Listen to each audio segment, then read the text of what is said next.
on this particular occasion, went into Prince Andrew's bedroom and his apartments, and on his bed was, I now know was 72, I said about 50, but I maid confirmed it was 72 because she had to count them, 72 teddy bears on his bed. And then my inspector showed me a laminated card which is in the side drawer. Today, we are diving into one of the most embarrassing portraits ever painted of Andrew Mountbatten-Windsor.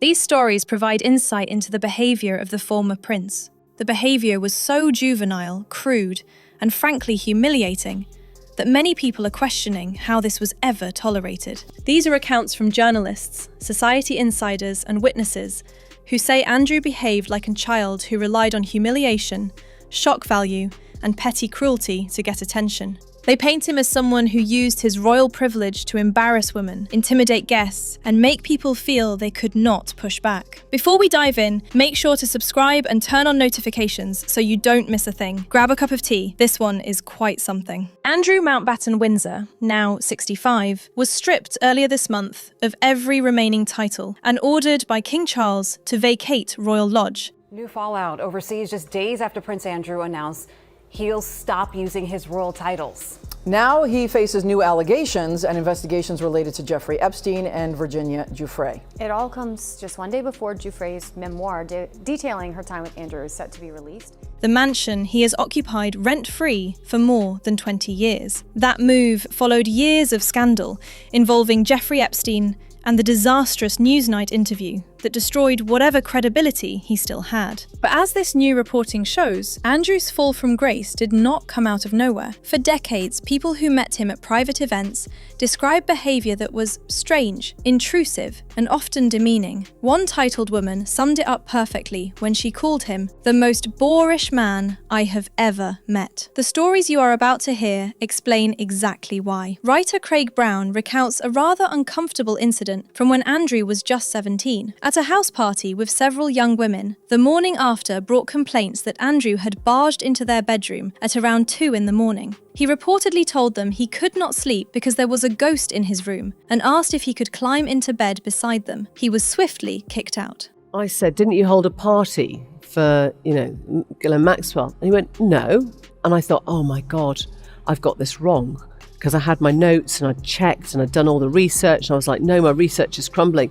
And then he looked up and he went, it was a straightforward shooting weekend. Another journalist recalled Andrew strolling into a girl's bedroom and through into her ensuite bathroom while she was brushing her teeth. He then proceeded to lecture her on how she should be doing it. A teenage prince invading your room to instruct you on oral hygiene is less charming and more entitled nuisance. Even at that age, the boundaries simply did not exist for him. Andrew's behaviour toward women seemed to follow the same pattern throughout adulthood. Witnesses say he often behaved as if female guests existed purely for his amusement. At one party, he told a woman that a plate of pâté smelled terrible. When she bent down to sniff it, he pushed her face straight into the dish. Party guests say he roared with laughter while she sat there covered in food. Another woman said she woke to the sound of foolish laughter and found Andrew holding a fire extinguisher pointed at her face. She later learned he had charged into several other rooms to do the same thing. The joke, in his eyes, was worth the humiliation of his targets.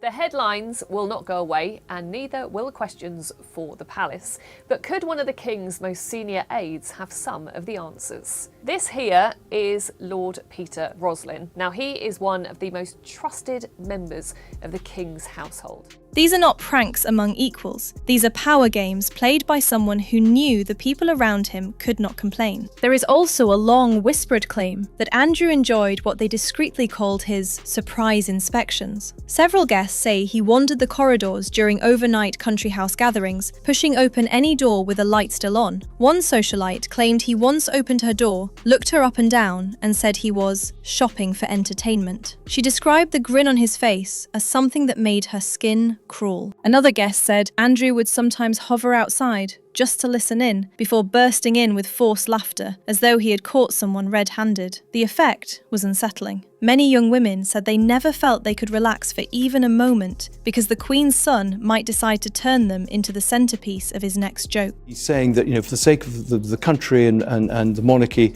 I'm going now. Well, he should have done that a long time ago. They should have pushed him out. It's happening now because there's been an increasing amount of publicity coming out. Almost every day there's some scandal about Andrew. We've had had a couple of stories of leaked emails, which I think had come from Ghislaine Maxwell.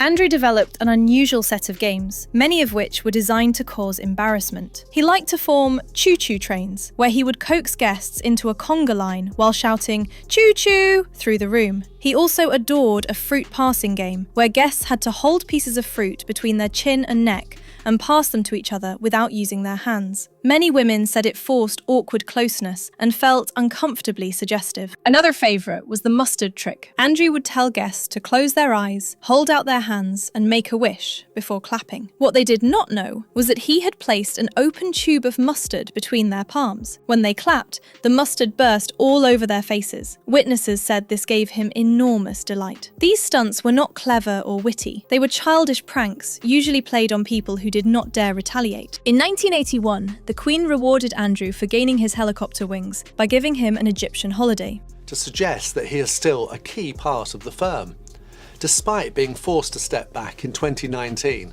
due to his associations with Jeffrey Epstein. Although Andrew has strenuously denied any wrongdoing, he has been ostracised from various family events. President Anwar el-Sadat even loaned him the presidential jet. It was meant to be an elegant goodwill trip. Instead, Andrew spent most of the time paying close attention to another guest's wife. This did not go unnoticed. The British ambassador later threw him a party attended by members of Egypt's high society. According to one rumour, Andrew jumped into the swimming pool fully clothed and dragged a hostess in with him. She reportedly emerged dripping, miserable, and humiliated, while Andrew found the whole thing hilarious. This was not a rebellious teenager on a gap year. This was a royal on an official visit representing the crown. Although women were most often the targets, Andrew did not reserve his antics solely for them. During the grand opening of the Lincolnshire Regiment's Museum, Major General Dick Gerard Wright struggled to handle his speech papers while wearing white gloves. As he removed them slowly, Andrew leapt from his seat, grabbed the gloves and shouted, "You will not want these now, Dick," before tossing them into the audience. Right here we have a large inhale right into the chest. We now know that he was and had been procuring young girls for sex trafficking. We now know that. There's a postural shift. There's digital flexion, which just means the fingers are squeezing in towards the hand. People were not amused. They simply did not know how to react when a royal behaved like an unruly schoolboy. One of the most infamous claims involves broadcaster Tanya Breyer. In 1992, Andrew is said to have walked up behind her at a society event and unzipped her dress. This was done publicly, without consent, and for the amusement of those around him. Another titled woman described a dinner at Windsor Castle, where Andrew asked an 18-year-old what her job was. When she said she was a secretary, he scoffed loudly and announced to the entire table, "How terribly uninteresting. Is that the best you can find to do?" Friends claimed he was dreadful to sit beside at dinners because his humour was lavatorial, crude, and usually focused on women's underwear. Hardly the behaviour expected from the son of a monarch. Andrew Lownie said the king's brother has a strongly juvenile personality and often behaved in these ways simply to provoke reactions.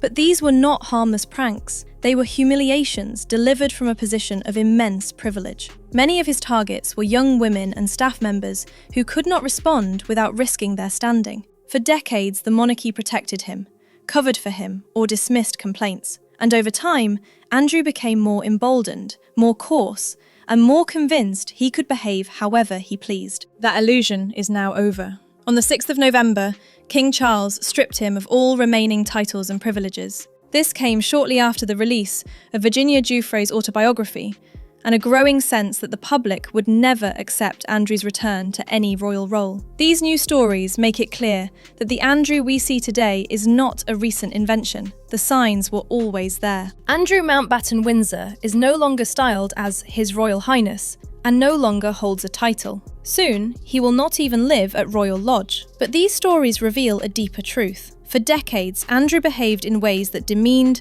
belittled, and humiliated others, often women, because he believed he would never face consequences. Let me know what you think in the comments. I read every single one.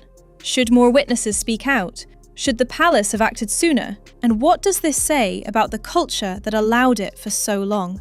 Do not forget to like, subscribe, and stay tuned for more royal updates delivered daily.